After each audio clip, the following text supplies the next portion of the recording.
자, 고2 20년 9월 학평입니다. 이것도 2점짜리 보기 문제라서 일단 지문은 먼저 안 읽어보고 일단 문제로 들어갈게요. 필요한 부분이 있다면 그때그때 찾아가지고 읽어주는 걸로 합시다.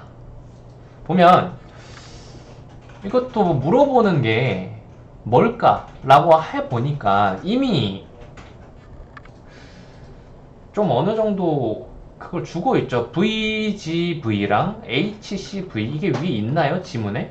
VGV랑 HC 이거 없죠? 없죠? 그러면은 이게 어떤 바이러스일까? 읽어볼게요. 수두 대상포진 바이러스. 지문을 먼저 읽고 다른 문제 좀 간단한 문제들 먼저 풀어보고 나서 이 문제로 들어가면 훨씬 더 저보다 오히려 여러분들이 접근 더 빠를 수도 있어요. 수두 대상포진 바이러스에 감염되면 처음에는 미열과 발진성 수포가 생기는 수두가 발병한다. 시간이 지나면 자연적으로 치료되나 평생 갖고 살아가야 한다. 그러다가 신체의 면역력이 저하되면 대상포진이 생길 수 있다. 그리고 두 번째, C형 간염 바이러스에 감염된 환자 약 80%는 바이러스를 보유했지만 미증상인 거죠. 증세가 나타나지 않아서 감염 여부를 인지하지 못하다가 우연히 알게 되기도 하는데 80%를 제외하면 20%죠. 이 20%는 병이 일어나기도 한다. 결국은 뭐예요? 이 둘 다? 둘 다 복균자. 지문에 있는 내용인지 없는 내용인지 모르겠지만은 바이러스 복균자에 대한 이야기를 하고 있는 거죠. 자, 그러면 지문은 일단 봐야 될지 아닐지 일단 내용일치 문제니까 보기를 보고 구분할 수 있는 게 있는지 일단 봐보자. 쓱 선지를 보니까 이제 그런 느낌이 났거든. 1번 선지를 딱 보자마자 구분된 걸로 봐서는 자 봐봐요. 수두를 앓다가 나은 사람이 대상포진에 발병하지 않았을 때 VGV 바이러스를 갖고 있을까요? 그쵸? 이거 그냥 여기 나왔잖아요. 여기 그대로 나온 거. 이게 1번 선지의 근거입니다. 그쵸? 2번. 이 사람이 피부에 통증과 수포가 발생하는 것은 뭐예요? 통증과 수포가 생겨날 수 있는데 이거는 VGV가 다시 활성화되는 특정 조건이 되겠군. 자, 이거 봐요. 여기서 바로 답 나왔네. VGV가 활성화되면은 다시, 그러니까 재활성화되면 피부에 통증과 수포가 생겨나는 대상포진이 걸리는 거지. 응? VGV 감염 경로를 잘 생각해봐요. 수두는 어떤 증상이었죠? 미열과 수포였어요. 그쵸? 얘가 자연적으로 치유됐지만 복균하고 있는 거죠. 그쵸? 복균이 뭐야? 몸에 그 균이 계속 있다 있다 이 말이지. 그러다가 어떻게 돼요? 그러다가 여기 아래다 쓸게요. 면역이 저하되면 통증과 수포가 일어나게 되는데 이걸 대상포진 위랑 얘 같이 괄호로 써가지고 썼으면 더 좋았을 것 같긴 한데 그냥 이렇게 쓸게요. 대상포진이라고 하는데 자 그렇다면 VGV가 어디에서 활성화됐을까요? VGV는 A에서 활성화됐을까요? B에서 활성화됐을까요? 당연히 A에서 활성화됐을 겁니다. 그래야 이렇게 걸린 이런 증상이 일어나는 거죠. 그쵸? 그럼 답은 그냥 이번에서 나왔네. 3번 봐볼까? 3번 HCV가 보기 문제 같은 경우에 선지가 이렇게 이상한 놈들이 되게 많아요. 그래서 너무 어렵게 생각하지 않았으면 좋겠어요.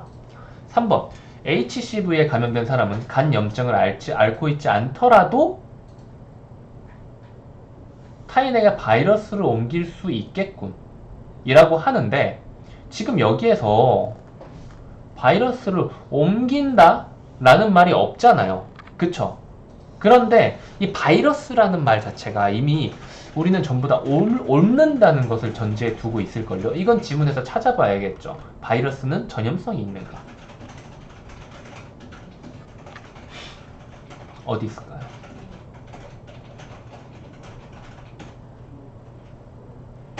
에, 에,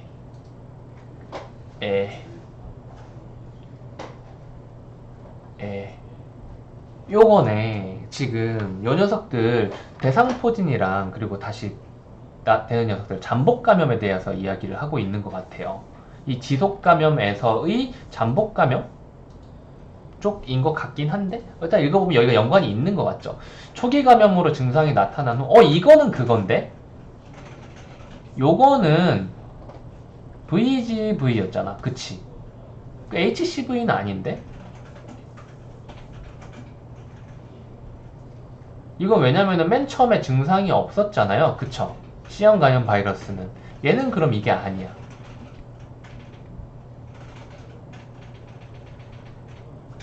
딱 보니까 사람에 따라서 질병이 발현되거나 되지 않기도 하며 때로는 뒤늦게 발현될 수도 있다. 이게 바로 HCV네요. 맞죠? HCV 맞나요? HCV 맞죠? 이게 거기에 해당하는 거. 이건 뭐예요? 만성감염인 거죠. VGV는 잠복감염, HCV는 만성감염에 대한 이야기였는데 이걸 몰라도 답은 이미 나왔잖아. 그래도 읽어보자 이거야. 숙주로부터 계속 배출되어 항상 검출되고 다른 사람에게 옮길 수 있대요. 근데 요 녀석은 감염성을 띠지 않죠. 그래서 수두나 대상포진은 안 옮아요.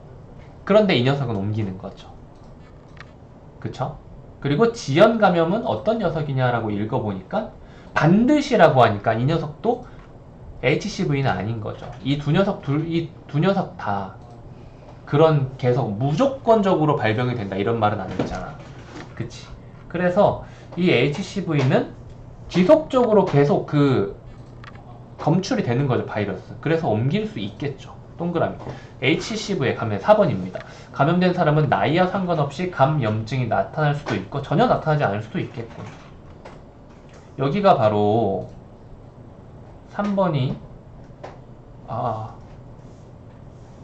여기가 바로 3번에 대한 거고 여기가 바로 4번에 대한 내용이죠. 근거. 그리고 5번은 어디 있을까요?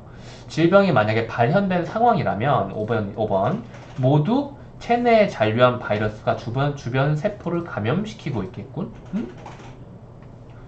바이러스가 주변 세포를 감염시켜야 질병이 발현이 되나?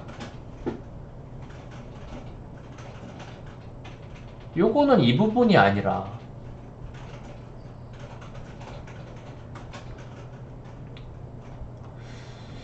그 질병 현상이 일어날 때 바이러스가 주변 세포를 감염시켜야 질병이 뭐라고 하죠? 증상이 일어나는지를 보면 되겠죠. 그거는 이 앞에 있는 바이러스의 설명 쪽에서 있을 것 같아요. 뭐 질병 아니면은 뭐 증상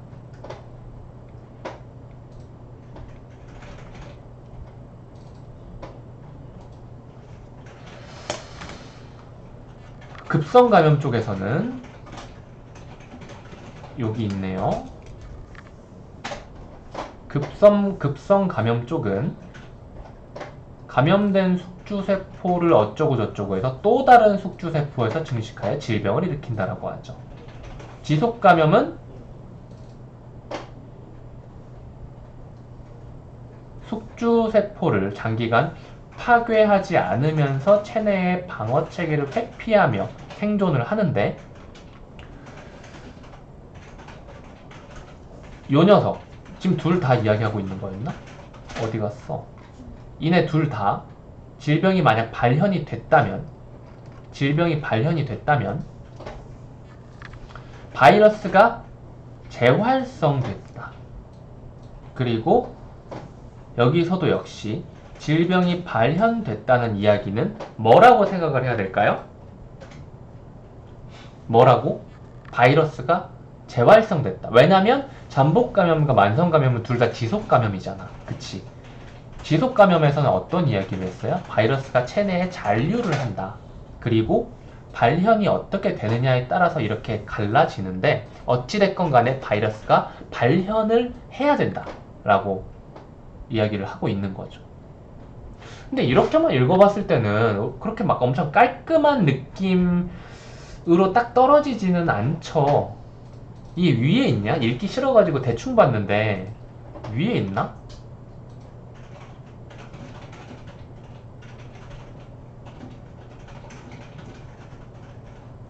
애초에 바이러스의 정의 자체가 뭐냐면은 스스로 뭔가 일으킬 수 없기 때문에 숙주세포, 우리 몸의 세포에 기생하고 증식하는 것으로 바이러스가 살아간다라고 이야기를 하고 있고, 사실 지금 여기까지 이야기할 필요는 없는 것 같기도 한데, 그치?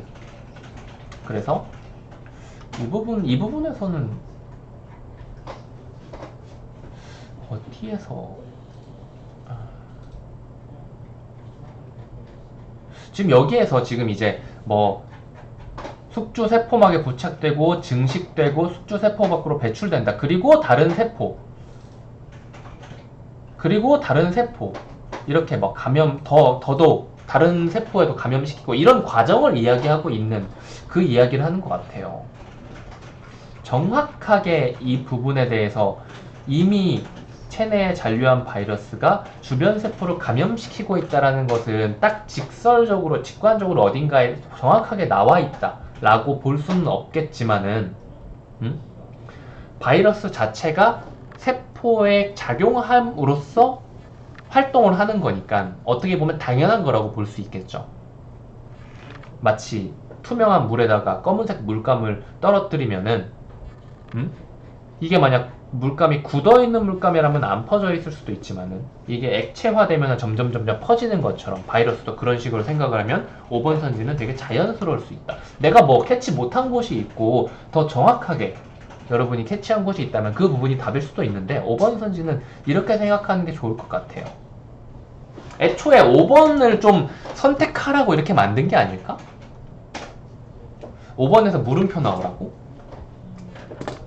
그치, 왜냐면은 요 4개는 좀 직관적으로 파악이 가능하잖아. 근데 얘는 직관적인 파악보다는 조금 이 문제에서 우리가 흔히 2점짜리 문제에서 필요한 것보다 조금 더 많은 걸 요구하고 있는 느낌이란 말이야.